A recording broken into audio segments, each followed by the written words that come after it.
Доброго дня, юноша! Доброго. Так, и что, вы приземлились только что, да? Нет, я провожу тренировку с крылом.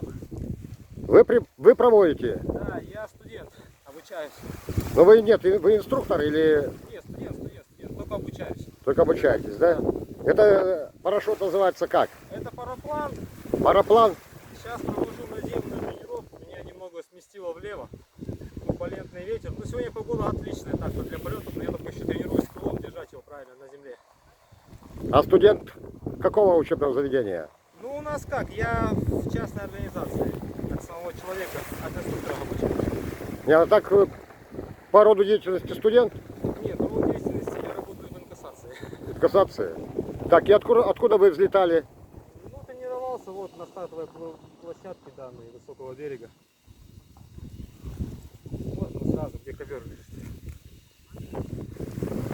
С высокого берега? В смысле, какой ковер лежит? Где ковер? Ну вот здесь вот ковер лежит, видите?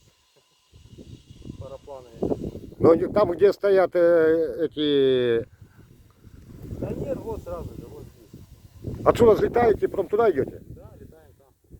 А потом сюда возвращаетесь?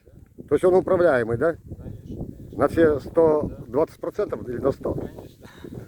Так, а если какая-то непредвиденная ситуация, что надо А делать? там это все отрабатывается, нештатная То ситуация. есть сначала теория, потом практика? Конечно. Все на земле, удержание крыла уверенное, а потом уже полет. Так, и как величать, звать?